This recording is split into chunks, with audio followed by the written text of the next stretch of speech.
Yes. That's your tune. Look at this. He's serving me here. He's such a question. Can you hear me? He's got a good wife. And she really appreciates him. Yeah, just chicken. No, it would be chicken. Can't be chicken. Can't be chicken. I'm sure people have. It's true. Can you get louder? I go there. I'm sure people have many questions. She's lucky. So I think the most important I invited her. how do we respond? I invited Barbara Bell. How do we I react? Oh, Barbara Siegel. And I thought Barbara Bell was like, You mentioned Pittsburgh, the mass murder of Jews.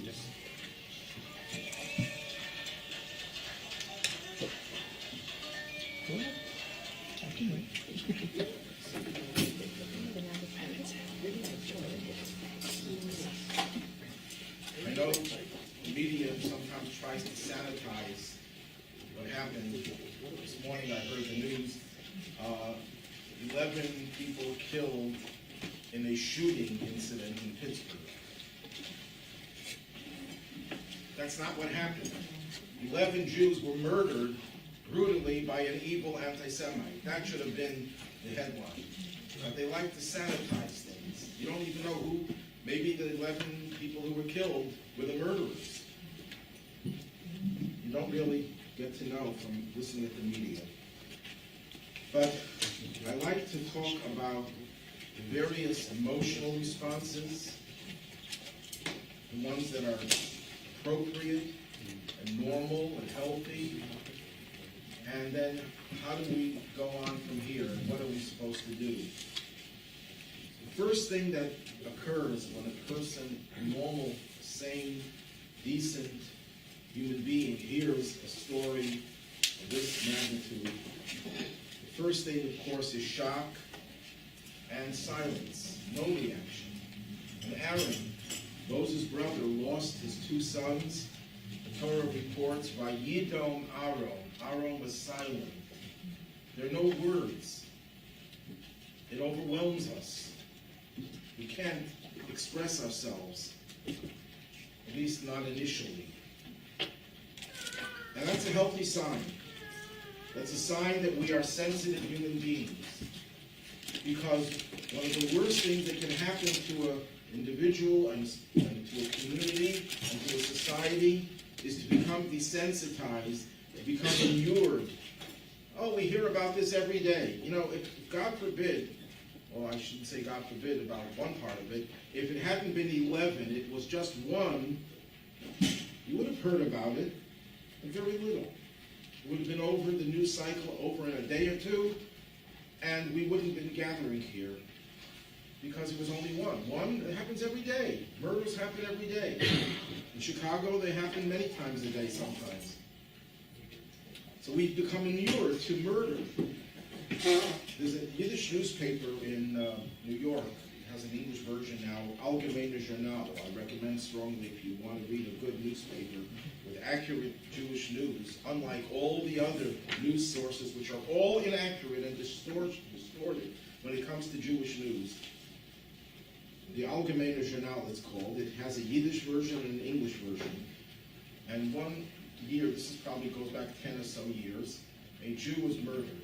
I believe it was a Hasidic Jew who was murdered. And this newspaper, which is like the New York Times format, not small but larger, devoted the entire front page to this murder and who this person was and everything about this terrible, terrible crime.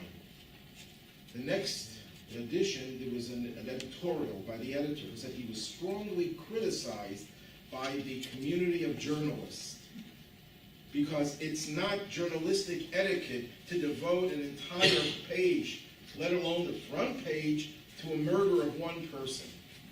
And he said that's exactly the reason why he did it. That's precisely why he did it, because it's not journalistically accepted, because journalistic acceptance is a sign that it's unethical, because they desensitize us. I was very upset when they were saying this is the largest, greatest massacre of Jews in America. What are we keeping score over here? What's going on over here in this country? And they do the same thing when there's a shooting in a school. This was the biggest shooting, so the next Meshuggah comes along and says, I'm going to beat that. 30, I'm going to make it 40. Why are we sensationalizing evil and making people feel, well, if it's not 30 people, it's only 20, it's not as bad as it used to be. So people should feel comfortable. We can never allow ourselves to become desensitized.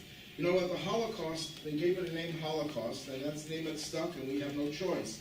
But I think a better name for that, there's no word to describe what it was, but if we have to use a phrase, I would say global desensitization. The whole world was insensitive, didn't feel murdering 6 million Jews. No one cared, including the Allies, including the United States president, whom the Jews loved for whatever reason. FDR was a horrible anti-Semite and was responsible for the deaths of millions of Jews, perhaps, because he refused to do anything to save Jews.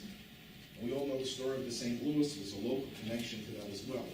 So that's the first thing. If you're shocked and you're silent and you're overwhelmed and you can't express yourself, that's a sign you're healthy. You're a healthy, moral human being. And that's how it should be. At least that's how our initial reaction should be to events like this. And there should never be another event like this or anything even smaller, even one Jew or one innocent human being being killed.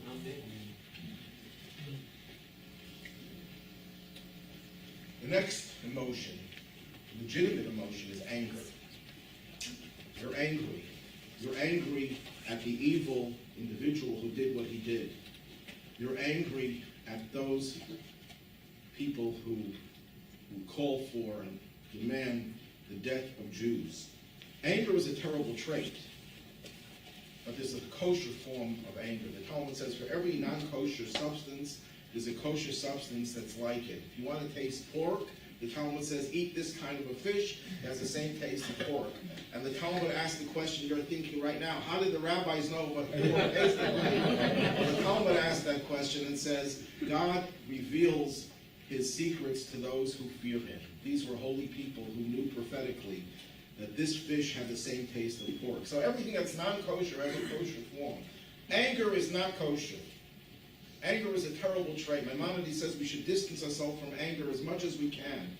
But there's a kosher version of anger, and we call it moral indignation. When something like this happens, and you say, well, why should I get angry about it? Anger is not good for your health. No, it's right for you to be angry. But of course, that's initially.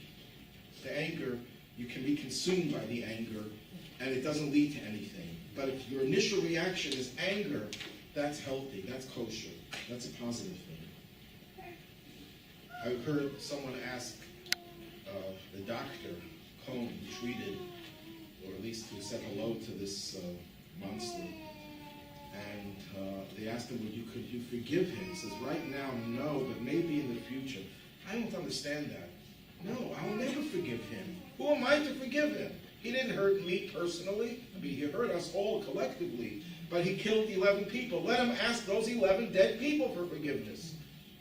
We don't just forgive. We don't give the other cheek. We don't say, I forgive murderers.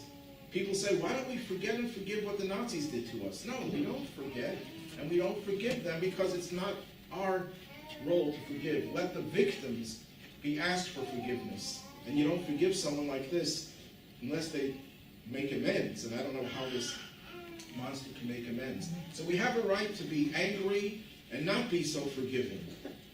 And that's followed by grief. That's followed by grief. And some people may feel it's wrong to experience grief. And you hear this argument sometimes in the house of an oval, of a mourner, a shiva, and it's wrong.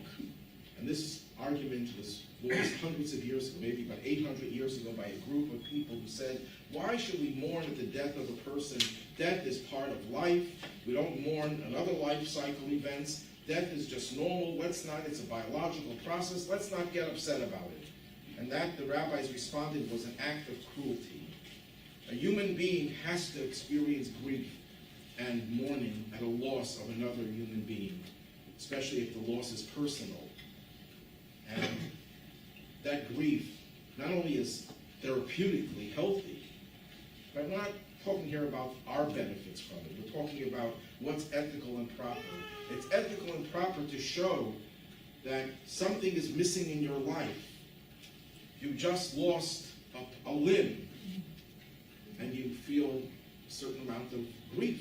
Of course, you can compensate for it eventually, and you get over it, and you go on with life. And we shouldn't wallow in our grief, but you certainly have a right, and not only a right, an obligation, to have some grief. And then, the next thing is the questions that people ask, that we ask. Why? And that question itself is divided into two parts. And both of these questions cannot be answered. The first question is, why did this individual commit this senseless act of mass murder? And I know people are looking for answers. And my question to them is, you just phrased the answer. Why did this person commit this senseless act of violence? You called it senseless. What does senseless mean? Do we speak English or do we speak Chinese here? If you know English, senseless means there is no sense, there is no reason, there is no rationality for it. And if you start saying it's because someone said this or someone said that, that doesn't explain mass murder. So let's not try to understand what was going on in the mind of an evil person. We don't know why he did it because it's not based on any rational basis. But then there's a second part to the question, directed heavenward to God. God, why did you allow this to happen? And you can't give the answer, well, we have free choice. Humans can do whatever they want because God doesn't want to take away our free choice, because God allows a lot of things that have nothing to do with human choices, like a devastating hurricane, or a devastating earthquake, a tidal wave that kills thousands, sometimes hundreds of thousands of people. But even the actions that people do that choose to do evil, God gives the people the ability to choose and to implement their choices. If this man would have been paralyzed, he couldn't have done what he did. And some people are paralyzed and they can't do it. So we don't have free choice to do whatever we want. We have to have the means, and yet God provides the means. So the question essentially is, why does evil exist in this world? And that's a question that was asked in many different ways by Moses, by Job, by Jeremiah, and by every thinking, moral person since the beginning of time. And if there was ever a good answer, they wouldn't be repeating the question over and over again. If you have a good answer, why ask the same question? It means that there is no answer to the question, and we cannot have an answer to the question until Mashiach comes, when all of the past will be made understandable to us. But right now, we have no answer to this question, so why are we asking it? And I'd like to submit that we're not asking the question because we want an answer. When a little child, a little baby, hurts himself or herself, what does the baby do? What does the child do? If the child is old enough, the child will come running, Mommy, Mommy, why, I hurt myself. Why? Why did that happen? The mother doesn't give a rational explanation. She gives the boo-boo a kiss. And if that is not enough, she hugs the baby. What is the child looking for? Not a rational answer. The child is looking for love. Wants the mother's embrace. Same is true with us. We're a little bit more sophisticated, so we don't do it the same way as a little child. But we, when we are hurting because of things that happen of this nature, that have happened throughout all of our history, we come to God, who's our Father, and we say, God, why did you allow this to happen? Not looking for a rational answer, but looking for God to take us into his embrace. We want God to say to us, I love you, here, let me embrace you. So it's an actual expression of faith. Some people think that if you question God, that's sacrilegious. No, it's the opposite. If you don't question God, that's sacrilegious. Because that means you don't really believe that God exists or has the power to do anything. When you come to God and you say, God, why did you let this happen? That's an article of faith. An atheist can't say, why did this happen? First of all, who's he going to direct this question to? To whom it may concern? And if you're an atheist, then there's no reason for anything. Everything is random. There's no such thing as right or wrong, good or evil. Everything is random, so there's no room for a question. A believing person has questions because he knows or she knows that there's a God. God creates the world. God is kind and compassionate and just. What happened? Why did you let this happen? And God, please stop this. So it's an article, it's expression of faith, and it's like a prayer. It's a very short way, an emotional way of us coming to God in our prayers. You don't have to go to the synagogue to pray. You can pray every time you say to God, God, why did you let this happen? You're saying to God, God, take me into your embrace, take us into your embrace, and bring us Mashiach, and bring us redemption, when all of this will no longer exist. So, you want to ask that question? That's definitely a positive response.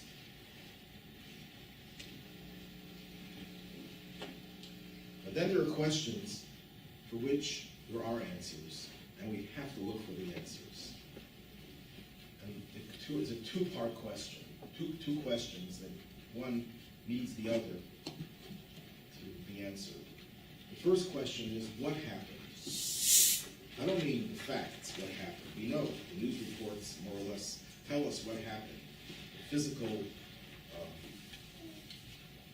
events in and of themselves. But I mean something more than what happened. What was really going on? And the second question, which I'll go back to the first one in a moment, the second question is, what is our response? What should we do now? So let's take the first question first. What really happened over here? Was this man a hater of those 11 murder victims? He didn't know them. You can't say that he tried to kill them because he hated them. Would have been bad enough. No, he didn't know them. Was it against the congregation that they belonged to, that they were praying in? No. I don't think he knew anything about that congregation. Was it about the Jewish community of Squirrel Hill in Pittsburgh? No. It was, to use his own words, more or less, I want to kill all the Jews.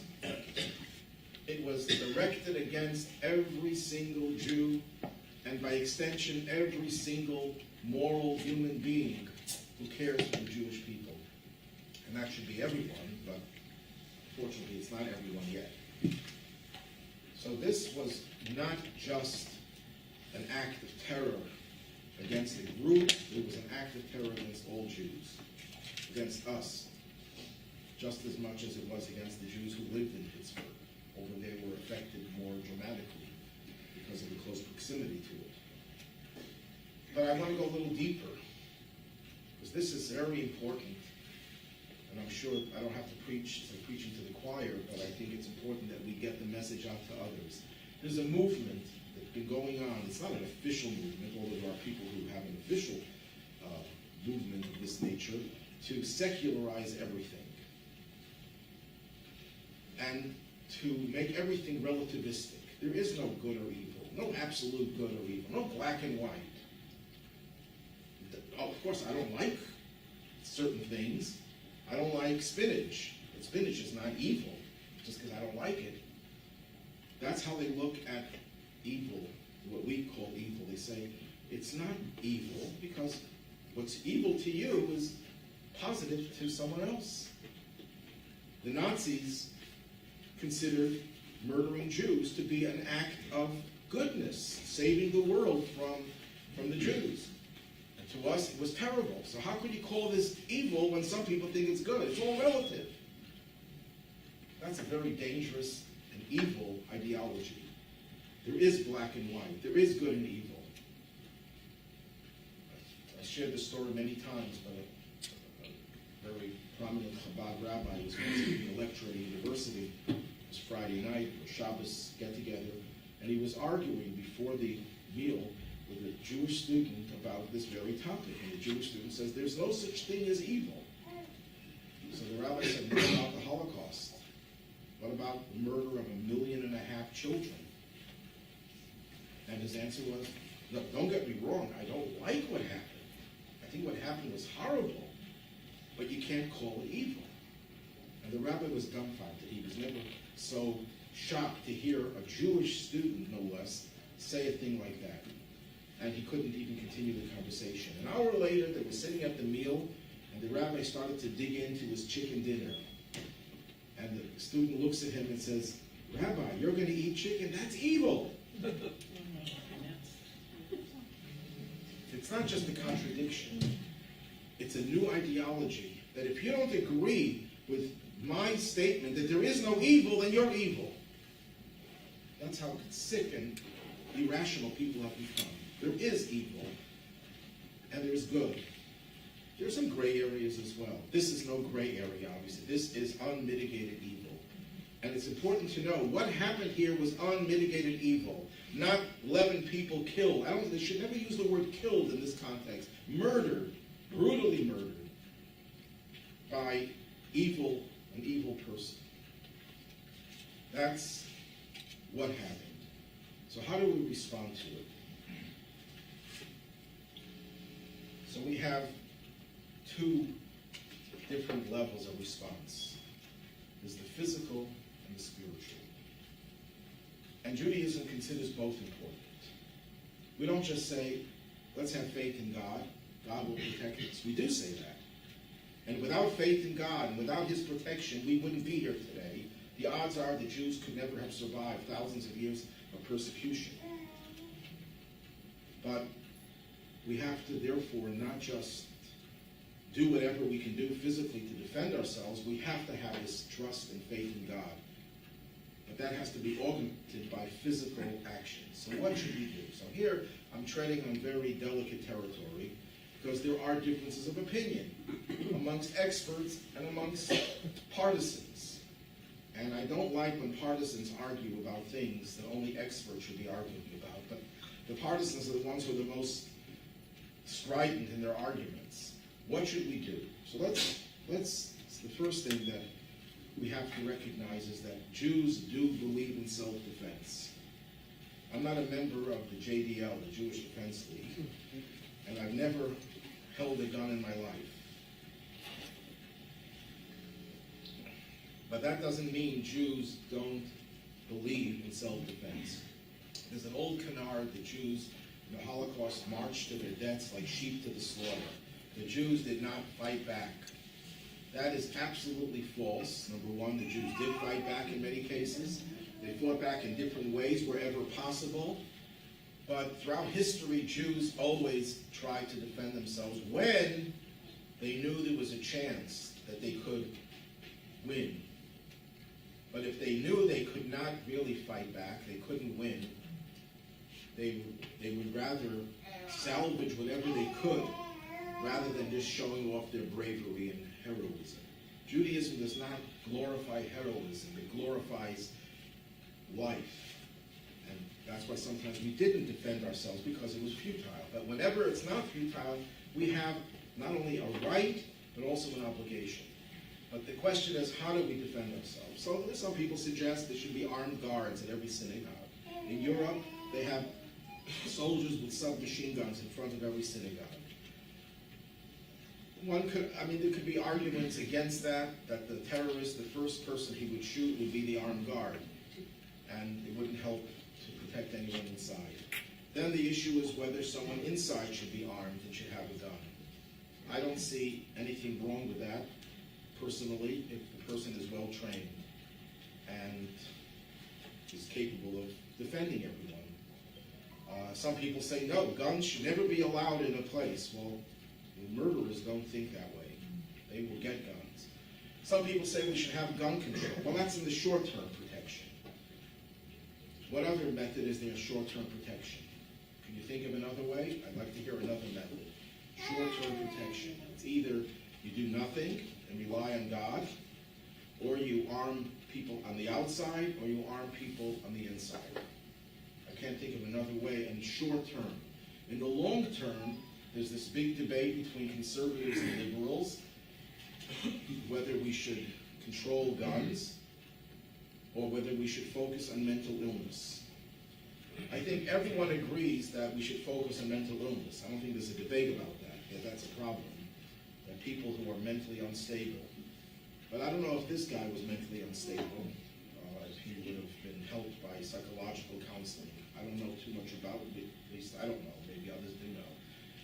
But it's very unlikely that either of those approaches will really drastically reduce the amount of evil people who want to commit evil acts. Because if you don't have a gun, I don't know if you ever heard of this, it's called a knife, K-N-I-F-E, and that can harm people. We also, if you take away all the knives, we still have something called a car. Or you could make your own bomb. There's no way you could stop evil people from doing evil, mass murder included. There's no way to stop it. But there's a way of reducing it, and maybe those proposals will help reduce it. I'm not going to get into the debate because I'm not an expert on guns, I'm not an expert on mental illness. But I do have a little expertise in another area that we can do that will reduce drastically the number of murders in this country. And that is, it's maybe more difficult than the other options, but it's the only option that will work because it's treating the root cause, not the symptoms. Guns don't kill, as the conservatives say, and crazy people don't kill. Many people suffer from mental illness. 99.9% of them don't commit murders. So it's not mental illness that causes this. It's not guns that cause this.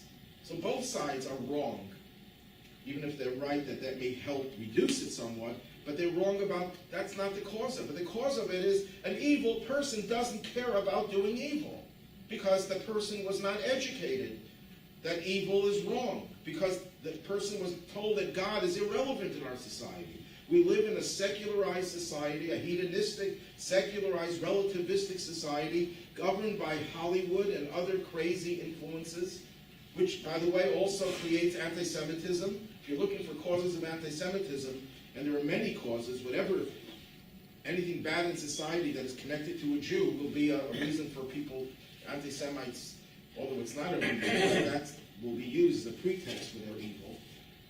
If you're living in a society where a child who doesn't necessarily have a good family life and was not taught by his father and mother that there is a higher authority to whom you are responsible, if you don't have that at home, and most people don't have it at home, and you go to school and you say, well, school is mandatory. Why? Because it's important for you to get an education. No, it's not. You don't need an education to be a decent human being. You need moral education to be a decent human being. There's no moral education in the educational system because you're not allowed to bring God into it. You can't bring religion into it. So the Rebbe advocated, he knows the argument that you can't bring religion openly because of constitutional issues and which religion and so on and so forth. A moment of silence at the beginning of the day so a student could know that we are not anti-God. That if you feel that you want to start your day with an expression of faith to God, we are providing you with that opportunity. You want to think about the bills and mess up your whole day? A little levity you have to have. If you want to do that, be my guest. But no one's going to force you to think about God. But at least we're not telling you God is unimportant in your life. And you know that God is an ultimate authority. And even if I want, people say, well, this is a hate crime. You know what? I would love to see, if I had two choices, I wouldn't like any of them, but if I had to choose between the two, every human being in this world is a hater. But they never translate their hatred into action. Or a world where everyone loves, kumbaya, but we kill in love. Which would you prefer? Again, we don't like any of these choices, but I would choose haters who act decently towards one another. So, yes, you may have some hatred. We all have certain negative feelings. We shouldn't, but we have negative feelings about others. But we're ethical enough and moral enough to know we shouldn't take it out on them. We shouldn't hurt them. Why? for many reasons, but one of the main reasons is because we know that it's wrong. It's wrong. We walk into a supermarket or into a department store, and there's an item there that no one is watching, the cameras are not functioning, and we can take it and put it in our pockets and leave without being detected. Guaranteed we won't be caught. But we won't do it. Why won't we do it? Because we know it's wrong. That doesn't apply to the new generation today. They're not taught that it's wrong. They're taught you'll get caught and you'll spend time in jail. So what does a thief think? I'm smarter than my teacher. I'll find a way of not getting caught. And I know this from experience in 20 years in Attica, that as a chaplain.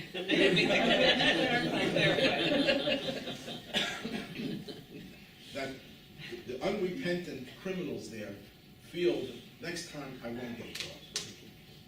That's because they have no moral education.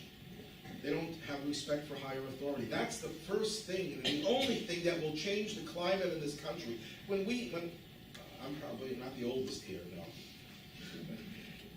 There's some people that are a little bit older than me. But when we grew up, we could walk in the streets of New York City, in any neighborhood, without worrying about being attacked or being mugged or being harmed. That those no longer exists in most large communities. What happened in between? We're better off in every respect. We're more affluent than ever before. We have more luxuries. We have smartphones. We have computers. We have every single imaginable thing that in our youth we could not even have dreamt about, that these things would be available to us. So why are people much more capable of committing crimes? Because there's much less respect for higher authority. We took God out of the equation. So that's the only way in the long run to really change society. We have to change their mindset. Not gun control and not dealing with mental illness. And I'm not trying to say that those are not necessary. I'm not going to go into the argument here because we'll never get out of it. We won't get out of it alive if we start arguing with politics. And that's another point, that politics today has taken a very ugly tone. People cannot be civil to one another. What has happened is that politics, instead of religion, has taken over our fanaticism. If you're a religious fanatic, that makes sense. That's what religion is. What is religion? Faith. You accept unquestionably that there's a higher authority that teaches me how to live my life, and I surrender my own freedom to that higher authority. You can call that fanaticism if you like. I don't think it's fanaticism, but you can look at it that way. But don't become fanatical about which candidate you're voting for. Don't demonize the other side, whichever side you're on. It doesn't make a difference. Don't talk civilly to them.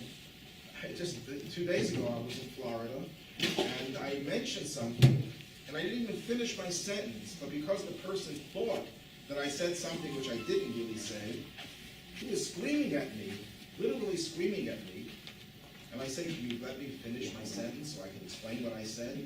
He wouldn't let me. It went on for 5 minutes, and finally, I was able to explain myself. Didn't apologize or anything. This is the new tone in society. If you say something that disagrees with me, oh, you're in trouble. I cannot deal with you. You're not human. You're a terrorist. You're a fanatic. You're a hater. And everyone calls everyone else haters. But that's not the way to deal with this. Then there's a spiritual approach. And the spiritual approach is maybe the most important. I said it. Most important several times, so there are several most important things. And we have to deal with evil, with vanquishing evil with good, darkness with light, hate with love, division with unity. I want to go into each of those 4. How many days left do you have? I have tried to do a good brief. First one, evil with good. We believe created both good and evil with a purpose. And the purpose is to get rid of that evil. When he created the world, good and evil were separate. By Adam and Eve eating of the forbidden fruit, they caused the good and the evil to become intermingled. So good has evil in it, and evil has good in it. And that's how evil exists, because it has good. Evil on its own cannot exist. With the passage of time and all the good things that humanity has done, especially ever since Mount Sinai, when the Jewish people were given the Mitzvot, the commandments, we caused the separation to occur. And good and evil are becoming separate. Good is becoming better, more pure, and evil is becoming less connected to the good. But there's a drawback to that. The evil becomes more strident, more in your face, more lethal, because it's no longer connected to the good. Once the separation is totally complete, evil just fades away. It dissipates because it has no energy, divine energy, to give it life. We believe that that process has come almost to an end. We are at the very threshold of the Messianic Age, which means that good and evil have become as separated as possible without evil disappearing. So what we're seeing in the world is a paradox. On one hand, we have never lived in better times in all of human history. There's never been a better time than today, in spite of Pittsburgh, because that's the aberration. 300 years ago, that was not an aberration. That was the norm in the Jewish community. You didn't know when the next pogrom was going to happen. And by the way, I just want to remind myself of something. It was saying this was the worst anti-Semitic attack. No, it wasn't. Maybe the largest number of casualties. The pogroms in Crown Heights were much worse. For 3 days, the United States government, the mayor of New York, the governor of New York, who boasted about his Jewish friends, allowed the black community to murder. 2 people were murdered, and hundreds of others were terrorized and damaged psychologically to this day by a marauding mob of murderers who were incited by a man called Sharpton, who was given so much honor by the last president. And I didn't hear Jewish leaders coming out and criticizing him, that how do you bring a man like that, a man, he's a murderer, who incited people to murder, and allowed Jews to be attacked for 3 days in America. And I know people who, I wasn't there, but I was talking to people, and the person told me, I can't believe what's happening. I'm looking out the window, there are mobs of people attacking, the police are standing around, and they're doing nothing. They're allowing Jews to be attacked and buildings to be destroyed, and this went on for 3 days. Because the mayor said, let them vent. He's the ultimate racist. If you feel that black people have to be allowed to vent and white people don't have to vent, who's the racist? You're saying your black friends are not human. They have to vent. Human beings don't have to vent their anger and murder other people. That was the worst anti-Semitic act I remember in American history. Maybe there were others. And no one said a thing because it was politically incorrect to call out people who are black. That would be racist, which is a bunch of nonsense. At any rate, getting back to what I was saying before, we have plenty of anti-Semitic incidents. This is not the only one. I'm not going to go into which is the worst. It's not a helpful exercise. But we are now at the point we have the best of the best. Jews never had so much freedom to be Jewish as they have today, not only in America, but in virtually every country in the world, including the former Soviet Union. Jews have total freedom, even in Iran, which is a horrible country. That's another point. No one calls out the last president for supporting Iran to the tune of $150 billion when they threatened to annihilate 6 million Jews in Israel. And they've never stopped making that threat. That's not called anti-Semitic, supporting Iran. But Jews choose their villains. And we have to be equal opportunity offenders of anti-Semites. I don't care if he's on the right, I don't care if he's on the left, or he's in the center. Moderates are not necessarily immune from anti-Semitism.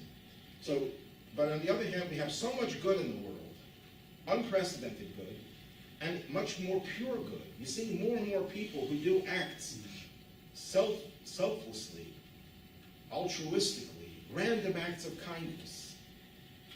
Even in this country, let's talk about anti-Semitism. I don't know what the statistics are, but the majority of Americans, I think I can say safely, are not anti-Semites. 100 years ago, it wasn't that way. Before World War II, you had, in Madison Square Garden, I think it was 20,000 to 25,000 Nazis gathered together in support of Germany. In New York City, right near metropolitan New York. That would never happen today. That could never happen. We are better off than any other period in history. Medically, we live longer, we're more healthy, we have enough food to feed the whole world many times over. It dismisses the Malthusian predictions that we'd all be dying of starvation when we had 90% of people being farmers. Now we have 3%, and we have more food than we dump food. We cannot imagine how good life is for us, physically, and the opportunities, spiritual opportunities, the amount of Torah that's being studied, the amount of Torah books that are published every year. Every year, someone told me in Jerusalem alone, between 2,000 and 3,000 commentaries on the Talmud are published. In Jerusalem alone. You have tens of thousands, hundreds of thousands of Jews studying Torah day and night.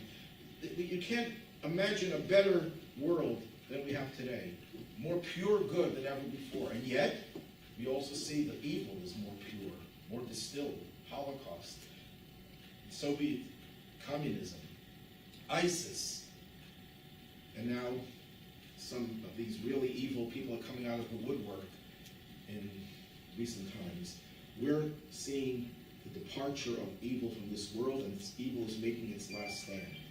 So how do we get rid of that evil? By doing more good. Every mitzvah that we do, which makes a difference what mitzvah it is, we change the whole world. We move the evil from the good another step, another notch, the evil disappears. If you're thinking about a specific mitzvah, one could suggest the mitzvah of mezuzah in particular, because mezuzah, the Torah says, is a protection. So it's important that everyone has a mezuzah on the doorpost of their home. It should really be in every room in the house except for a bathroom and a closet. But the mezuzah and the mezuzahs that you do have should be checked periodically by a scribe. Mezuzah has the power to protect. And there are many, I think in Pittsburgh, the Chabad there is making a campaign, a mezuzah campaign, as a way of bringing more protection. Then we have darkness with light. People associate darkness with gloom, depression. And light is joy. This is not a time when people could be in a state of joy, of course. But that doesn't mean that we have to go or continue to live our lives and wallow in the grief of what happened. Joy is incredibly important. It's not just something we're allowed to engage in, we're obligated to engage. As one speaker once said, that when you walk down the street and you have a sour face, you cause others to be depressed. So your face is public property. In your own home, you can do whatever you want, but when you're outside, you have to show a happy face. I know it's not always easy, but joy and happiness is the way to dispel the darkness and the gloom. We can't wallow in the grief. We can't allow the negatives to get us, because then we're giving the murderer, the terrorist, the monster, another victory. That it's not just 11, it's millions of Jews are all miserable and depressed because of what happened. So we all become victims, and we continue to be victimized. Why are we allowing that person to control our emotions when God wants us to be happy? And we have so much to be happy about, that we're alive, that we're Jews, and that we're living in such an important time in history. We're on the verge of the Messianic Age. There's so many reasons to be happy, and we should try to transform the darkness into light, the hatred into love. This hatred was not normal hatred. This was, as we said before, senseless hatred, extreme hatred, because this man was prepared to die, apparently. He was ready to give his life for his cause of hatred, because most likely he had to consider the fact that there might have been someone with a gun there that could have shot him and killed him.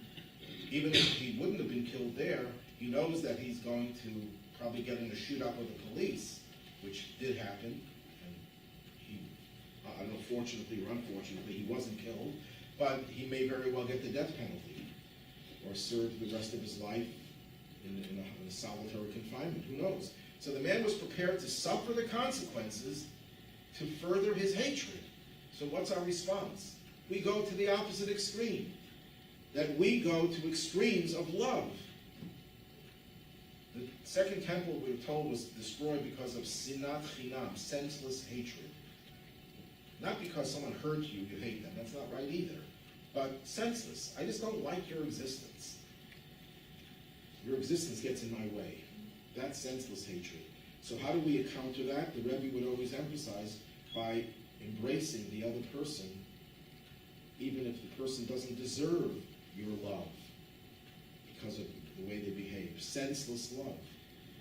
That's the challenge. When you see conventional hatred, then you can counter with conventional love. You see senseless hatred, unconventional hatred, you counter that with unconventional love. And finally, division with unity. And here's where people make the mistake. That unity means singing kumbaya and sitting at a campfire and saying, well, we're all one, we all love each other, but let's start talking politics. Oh no, okay, we're going to get at each other's throat. Let's talk about theological issues. No, I don't believe the way you believe.